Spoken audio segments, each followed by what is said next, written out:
Hey, happy Hanukkah, all you lucky libertatos out there. It's the Scottish Liberty podcast of Thursday, the 22nd of December, 2016. And again, coming at you live with my friend and co-host, Antony Sammeroff. He's not very big, but he is very clever. My friend and co-host, Tom Laird. Good to be with you again. We're going to have a action-packed, fun-packed hour or so, maybe even less, with you today.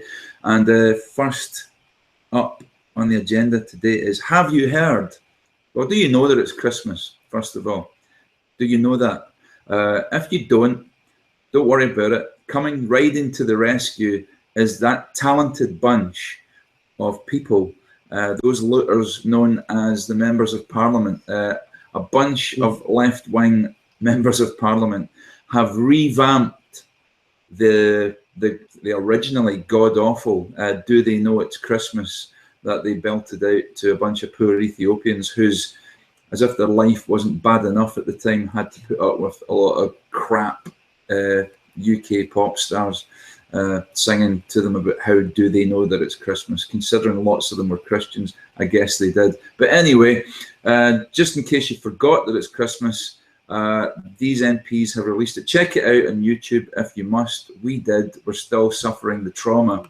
It's on there as National It's called Living National Rage. Living Rage. Did And you it see what they says, did there? hardworking people are being ripped off by some of the UK's leading companies. And then they go on to name and shame some of these UK leading companies that are that are destroying people's lives by giving them fucking jobs and wages so that they can pay their families and pay their mortgages and have money. You know, you bastards, Marks and Spencers, you fucking utter cunts, you know, Waitrose for employing people and giving them a wage so that they can actually live and feed themselves and buy Christmas presents. So yeah, the palpable rage of these MPs against these Scrooges apparently at Christmas, because it's not enough that they're paying them the national minimum wage. They're cutting back their hours and they're cutting back their perks. What did these fuckwits who brought the national minimum wage in, what did they actually think was going to happen? Did they think that these consequences weren't going to transpire? You know, I swear to God, okay, I work for national minimum wage, and I have done for probably the best part of the last 10 years. And unlike these MPs who are got quite a generous salary, I would imagine, but I work for national minimum wage, and I've got one thing to say to these MPs. Could you please do me a favour as a working class person who works for national minimum wage? Just one, hopefully last favour before yous all fuck off. Stop fucking doing me favours, okay? Stop interfering in the economy. Let it take care of itself. Let the employment situation sort itself out. Stop hobbling me. Okay, first of all, I've got a right to sell my labour for whatever price that I see fit. If I want to sell my labour for £5 an hour, my employer wishes to pay me £5 an hour. He's happy with it. I'm happy with it.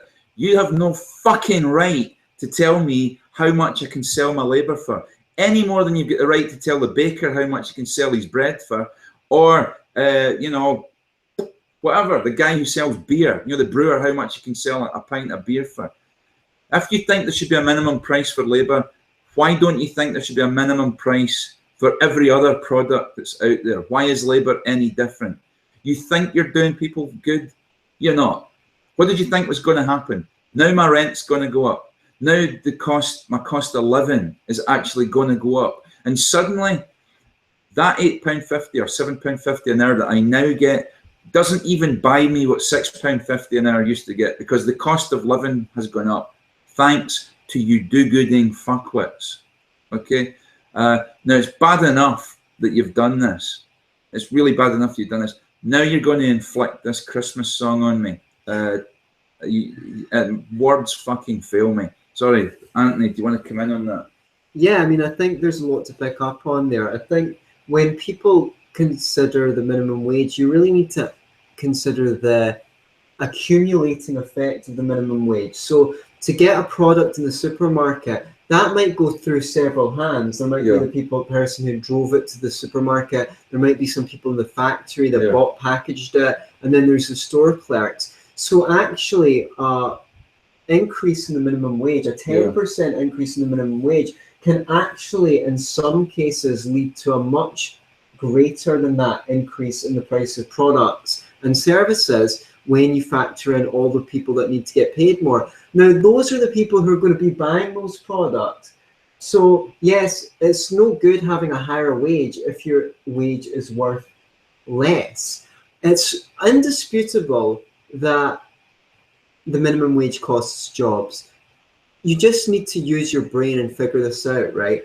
If the government decided that the minimum price for a pint of beer was £5, would people buy more beer or less beer? I know I'd buy less. So just by that, you can calculate. It's just basic economics, right? If you put the price of a good above the market clearing rate, then you're going to have less demand for that good. Then you're going to have supply of that good. And that's what people don't understand is the knock-on effect of this is that people have less options, right? Okay, if there was no minimum wage, then you might have to have a lower wage in the short term. But the thing is, there's going to be far more jobs, so you're going to have a choice between employers, which means you can choose the job where the boss is nice to you. You can choose the job that's going to give you training opportunities. You can choose the job that's got the best road to a promotion. You know, all of these things that the left thinks improves the situation of the poor actually has a very deleterious effect on class mobility. You might make people more comfortable on the bottom rung of the ladder, but you're condemning them to life at the bottom of the ladder for life. And I could be a crazy conspiracy theorist and say this is deliberately engineered, you know, because the people at the top don't want to have to compete with the people, with poor people who've got lower overheads than them, who are ambitious and can jump from job to job, getting training in each job until they can create their own job or get a management position or start training staff themselves or get a more high profile job or start their own company. Exactly, because they've become skilled through first-hand experience. All of these things you legislate, minimum wage, that takes a pie out of a bunch of jobs that could otherwise be done. Then you've got the workplace safety regulations. Okay, there's another slice of pie. And that money that the employers have to pay for workplace safety does not come out of the pocket of the employers. The employers have a certain amount of money to budget for labour, and it makes no difference to them whether they spend that money on wages, on health insurance, on health and safety, on company cars, or any other kind of payment in kind. It doesn't matter to the employer. So in a free market, okay, you can take a more dangerous job and you might get a higher wage, or you can go to the one that's the factory that spends more on health and safety and you get a lower wage. But either way, that money isn't coming out of, as you say, Mr. Starbucks' chest, which he keeps under his bed. It's coming out of the pockets of the workers. It's coming out of the money that corporation has to invest in growing their business. But then why don't we force Mr. Starbucks to stop paying his CEOs so much money? Why don't we force Mr. Starbucks to stop paying his shareholders so much money and give it to his employees? Right. Well, if you look at the average wage of a CEO in America, it's about in between what a dentist gets and what an orthodontist gets, about $800,000. Okay, now, even if you distributed the money that CEOs are getting between everyone in Starbucks or McDonald's, you'd only be talking about a pennies, you know, if you distributed it between the whole staff.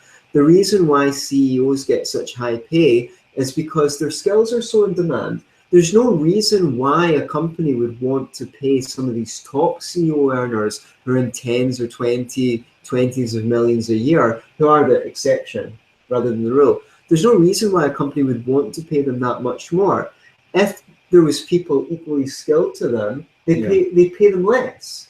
So we really need to look at our education system and why are there so few people with the skills that are in demand, like those CEOs? Because it would be great for the entire economy if there was 20 times as many skilled CEOs and they got half the wage they're getting, or a third of the wage, because that means there'd be twice as many competent people running companies. As it stands, there's a lack of supply for people who can do the job of being a CEO, which is always the case. Otherwise, why would they get such high wages? I mean, what gets me as well about this absolutely fucking god awful video, right? Is they name and shame, they hold up signs that all these companies, B&Q, John Lewis Group, Waitrose, as far as I'm aware, I mean, I don't know, I could be wrong in this, but some of those companies, John Lewis Group, for example, I think their employees are actually also shareholders in the company. And I think they pay a living wage as opposed to a minimum wage. So it's actually even more than what the minimum wage is. What a bunch of cunts.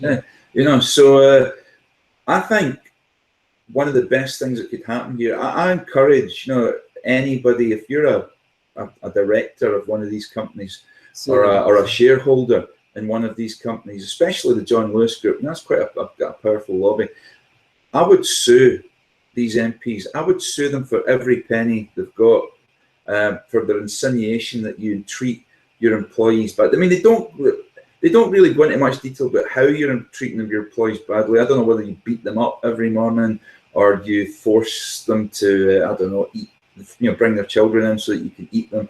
I really don't know what it is that you do that's so wicked, other than, as I say, employ them and allow them to feed their families. But I would certainly take them to task on this scurrilous video, and yeah, please do. I'd love to see one of these companies, at least, or not all of them, sue these MPs for every penny that they've got, and then give their employees a big Christmas present with the money that they've taken from these highly paid looters, these highly paid parasites, okay, called members of Parliament. Especially the left, you know, well, they're all leftists. You know, the Greenos are leftist as well. The Green Party is just the Socialist Party for poshos, as far as I'm concerned. So I'm pretty disgusted. I find that, you know, in fact, who do I complain to? Because I found that video offensive. Right. So I'm offended by it. So can we maybe get some of these people jailed for being offensive? You know, that's all I've got to say on that. Your safe space. I do, and I was triggered. As you can see, I'm fucking triggered by that video, and you will be as well if you watch it. I mean, if nothing else, it's just so bad, you know, without the message that's behind it, without the inaccuracies, without the outright lies. It's just virtue signaling. Yeah, it's total virtue signaling. I think the problem is that I could have thought it lefties virtue signaling. Don't see that much, but sorry, carry on. I don't mind. Yeah. I think the main thing is that left-wingers don't understand labour relations at all. You think of all people, Marxists would understand labour relations, but they don't. They seem to think it's up to employers what they pay their staff. It really isn't up to employers at all. If you can't pay someone a lower wage, then someone else is going to pay them for those skills. The wages of employees is set by how in demand their skills are. So if you've got a low-paying job, it's because anyone can do that job. And the road to higher pay is the road of skills, basically. And what I hate about the left-wing approach is it's really trying to make people comfortable on the bottom rungs of the ladder. It is not a philosophy of spiritual improvement. And I think, as I say, on a free market, and I can't say this enough times, because there would be so many jobs, then people would have a choice between employers. Okay, you might get a less good paying job in the short term, but in the long term, if you're ambitious, you'll be the one that's laughing, because you can use a job instead of allowing a job to use you. And if you look, when people are quizzed on what gives them the most job satisfaction at work, it's not higher pay or a promotion or more hours or less hours.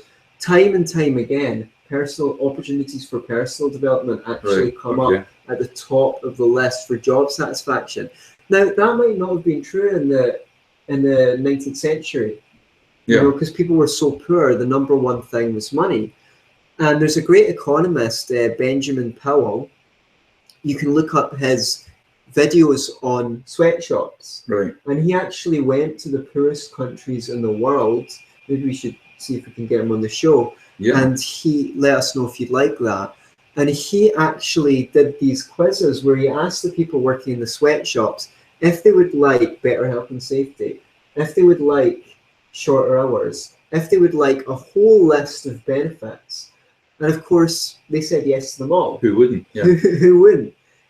Unless, he said, would you like this benefit if you got less wages? If you got less wages. And the vast majority of them declined all of the benefits if it meant lower pay. So what you have is a trade-off. People think you can magically force the capitalists to pay labor more than the labor is worth. But let's face it, see if we put the minimum wage up to £7 tomorrow. Anyone who's not earning their employers £7 and 1p is going to be, you know, there's no point in paying someone £7 for only making you £6.75. Yeah. And the employer has to pay the overheads, the electricity, the rent on the premises, and the risk that he's the one that gets paid last. Yeah. The shareholders get paid last. Once all the workers and suppliers and things like that get paid, if there's any money left, people think that corporations are running with massive profit margins, but the average is like 8 to 12%. Yeah. So whereas for workers, they're usually getting 40 to 60% of the value of their wages. So that money has to come out of somewhere. And yes, that video said employers are using the national minimum wage as an excuse to cut their staff's perks. Well, yeah, the company's saying, look, we are paying the living wage, which is $7.50 instead of $6.50. Where are we going to make that money out of? If that's like, if someone's working a 40-hour week, that's £40 extra per member of staff. Okay, that's got to come out of something. That's got to be accounted for. Well, again, the left, just the mantra of the left is just, well, they just should, take less profit. But the profit is what is allocated to them by the laws of supply and demand. If they're taking less profits, that's less encouragement for other people to provide those services. That distorts the market signals. See if someone's profits go up to something outrageous like 15 or 20%. Yeah. That is a signal saying this service is in high demand. We need more of it. Mm-hmm. So a bunch of other entrepreneurs will move into that sector, increase supply, and the price of the goods will come down, benefiting everyone. But see if you start distorting that signal by saying, well, anyone who gains a profit of more than 12% is a profiteer, so we're going to add an extra tax. Yeah. Then you just encourage businesses to keep their profits at that 12% level and not go above it. That distorts the market signals, and you'll have a contraction in supply. And these are the things that people on the left really need to learn about, because I think that in most cases they are well-intentioned, but they don't actually realize that the policies they advocate are cutting their nose to spite their face. Indeed. Another thing that gets me, what happens when you have the living wage or the minimum wage and it's a uniform thing across the board?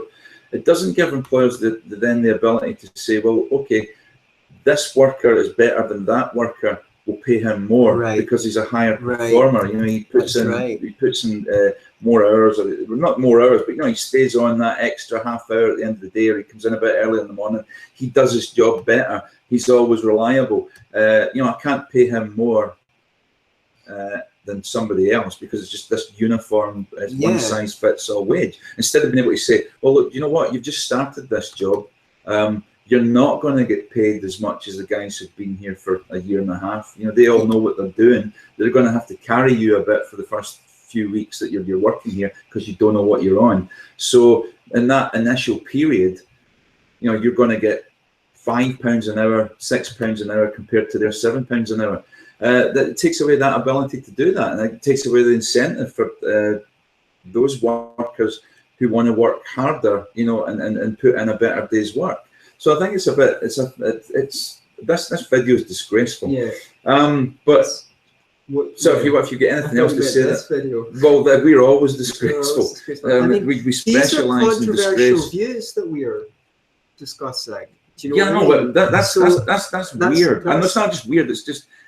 It's tedious that these viewpoints are controversial. Why are they controversial? You know, it should be just a matter of, you know, people being economically literate enough to understand that what we're saying here makes sense. There's no such thing as a free lunch, essentially. Yeah, I know, and they've been saying that since I was a kid, but you just can't seem to get that through, you know, leftist heads. So your point was that it removes kind of meritocracy from the workplace, because you can't. Well, it certainly doesn't nurture the idea of a society, the idea of an economy, in my view, an economy is just everyone serving everyone else. If you provide value, then you're entitled to trade that value for whatever someone else is willing to pay for it. You're not entitled. No one would think it's fair for their local pub to force them to pay a £5 for a pint. Right. The fact is that you have a choice between pubs to go to, and if the prices are too high in one, okay, you can stay there if you like the ambience better, but you can go elsewhere. It's no different for an employer. It's an exchange of value for value. If the baker isn't allowed to force you to pay more for their bread, when you go in and buy bread from a baker, you're their employer. Why don't you have to pay them a living wage? Yeah, exactly. So the destruction of the principle, which is you should be entitled to get what you've earned, right? CEOs are entitled to their wages, and capitalists are entitled to their profits, because without their investment in that business, their customers wouldn't be served. The other thing that I worry in terms of the poor, and I mentioned this before, but I am not going to pay £7.50 to train someone, because they're going to make me no money for at least a couple of months. Why am I going to do that?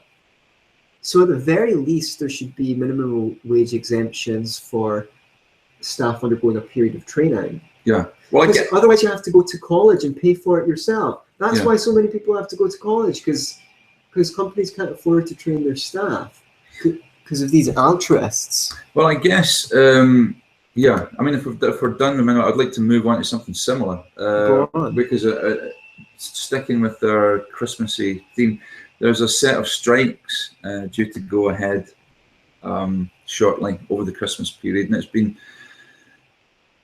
certainly haven't been supported. If they haven't been roundly condemned, there's been condemnation in some quarters, even within the Labour Party. Some of these MPs who are virtue signalling about minimum wage have been condemning some of these strikers for going on strike over the Christmas period. What do we feel about that as libertarians? First of all, do you have a right to withhold your labour? And do you have a collective right? You know, do individuals have a right to get together and collectively hold their labour? And how should we react to that? And if you are going to go on strike, if you do have a right to withhold your labour, then you have the right to withhold that labour no matter what time of year it is. What do we think? So, well, I mean, are they protesting against having to work over Christmas? Are they protesting over their conditions, or is it long hours? What exactly? Well, there's different ones. Just not want the shops open on Boxing Day? No. Well, there's different ones. There's I think you've got the rail workers in London and certain other areas. They want to go on strike. They're protesting. What they say they're protesting about is safety concerns. They're going to take guards. Previously, it was the job of guards on trains to close the doors. Now they're saying that job can be done by the driver. Now, the employers themselves have said, yes, categorically, in an ideal world, it would be, it's safer for a second person to open and shut the doors as opposed to the driver. But it's not, there's not a significant risk there that's enough to justify having the second person doing it. It's just the union. It's not got anything to do with safety. It's got to do with the unions wanting to keep both people in a job. Yeah, but I mean, ostensibly they say it's about safety. In the past, there was these things where, you know, in a movie theater, you weren't, you know, the pianist wasn't allowed to turn the projector on or something like that because you needed the, you know, the unions insist. That's maybe not the exact example, but there was all these examples of, you know, someone got, I was speaking to on Facebook yesterday, said he was, he turned up to a job and he saw something needing done and chopped down some wood for it, or chopped some wood for it. And his boss said, you know, why did you do that? And he said, because it needed to be done. He was like, well, you can't, you don't have a timber license or something like that. Yeah. And he was like, I just walked straight back out. So there's always... The shipyards actually in Scotland were notorious for that kind of thing. You couldn't change a light bulb, you know, because that was somebody else's job that you were doing. So that what they don't understand, again, so okay, anyone can strike if they want to. There's no reason why. You could strike if you want to. You can leave your job behind. If your friends don't strike, then they're a bunch of scabs. You see what we do for you in that show. You get impromptu singing. You know, you can strike if you wanna. So the thing is, realities of the economics, which means that okay, nominally you might keep your jobs, but the thing is, over the course, that money still needs to be allocated from somewhere. So it might mean less perks. It's not going to come out the capitalist pocket, no matter what you think, because they are only going to keep you in a job for as long as it's profitable. It's going to come out of your pocket. The other thing is that over the whole economy, well, another way they can account for that is by obviously increasing the price of train tickets, or or whatever their products and services are. So then that has a deleterious effect on standards of living of other people. Okay, that might be okay to that one group, but if we apply the principle to the whole of society, all groups will be worse off. Yeah, I mean, it's not just the rail workers. There's a whole group. There's all different sectors. I think that there's the post office workers. Some post office workers are going to go on strike as well about conditions, about something that's happening to their pensions as well. I'm not saying, some of these points may be perfectly legitimate from the workers' point of view, and I support the right to withhold their labour. At the same time, I support your employer's right to employ somebody else if you won't come and do the job that you've been contracted to do.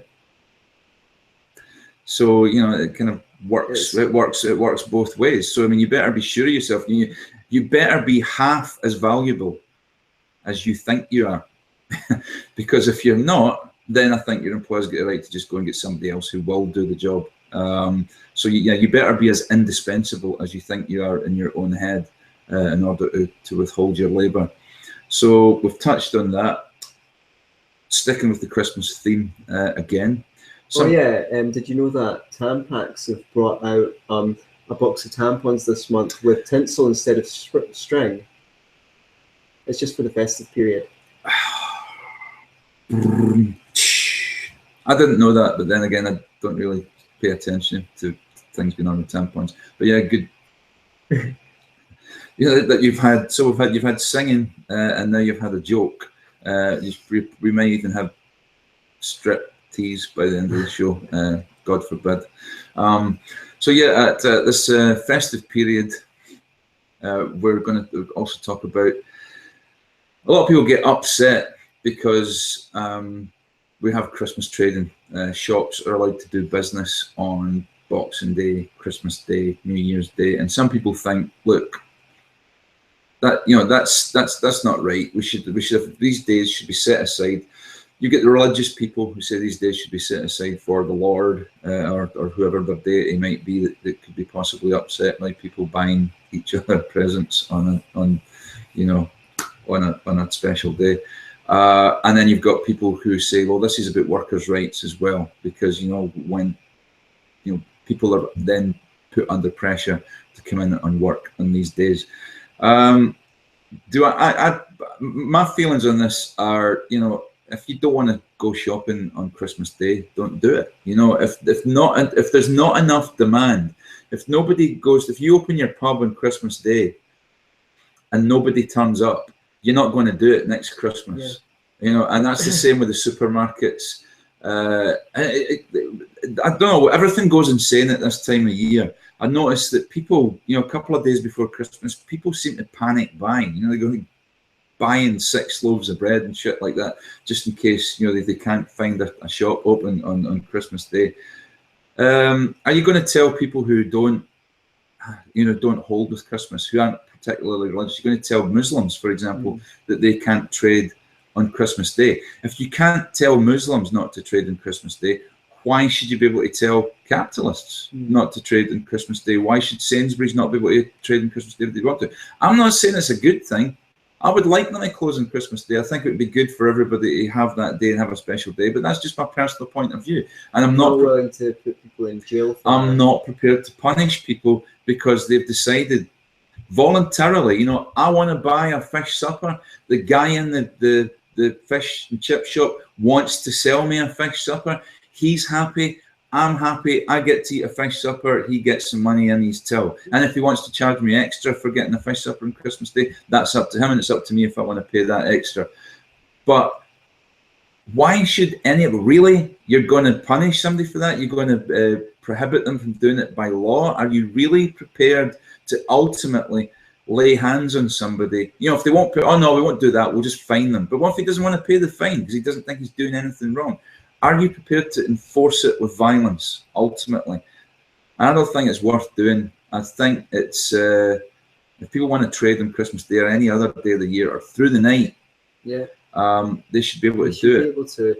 And, you know, if you really object to it, you don't just need to not shop there on Christmas Day. You can organise a website and say, we're blacklisting this company for the whole month of December. Yeah, you can do that. You say, every company that opens on Christmas Day, here's our blacklist. Don't shop with them for all of December, and then they'll really feel it. And you can put pressure on them that way. Yeah. Yeah, there shouldn't be laws. I mean, look at, I mean, how many people go to church on Christmas Day? I mean, how many Roman Catholics are there? How many, you know, Protestants are there? How many Christians groups are there? How many Baptists? You know, and if you really feel that, you know, that you shouldn't be able to trade on those days, then tell your congregations, don't shop at those establishments. You know, that's a whole chunk of the population that they're going to lose custom from.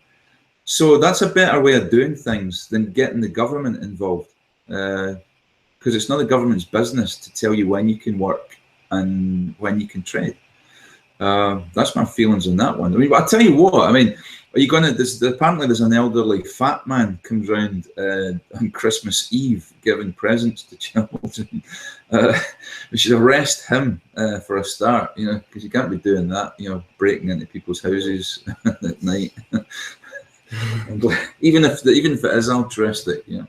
Let's have a look at the comments. Let's have a look at the comments, yeah. Did you see the MTV video about New Year's resolutions for white guys? Similar virtue signaling, similarly disgusting. I have not, but I shall. We'll check it out, Derek. That's from Derek Scott, Deputy Leader, all right, of the Scottish Libertarian Party.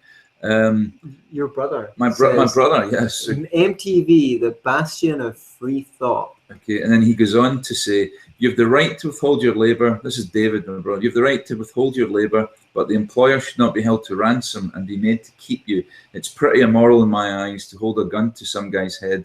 It's my right to a job. You've not got a right to a job. No, you've a right to work, but you've not a right to a job. So, and Kaz Paul just says, if increasing the minimum wage or living wage works, why not raise it to £50 an hour or £100? Yeah. Sounds great. He says, I'm self-employed. I'd work 24 hours a day if I could. Being immortal has more of an impact on this than holidays, but the principle remains. Okay, being mortal, so I thought he said being immortal. I thought, well, no, Kaz is a pretty cool guy. I didn't know he was immortal, but anyway. I think that's it for this week. Yeah, well, it's Christmas, you know, so we're going to finish early and go and get pissed. Well done, mate. Happy Christmas. Yeah, happy Hanukkah. or whatever it is you do at this time of year. Yeah, don't be righty or a lefty.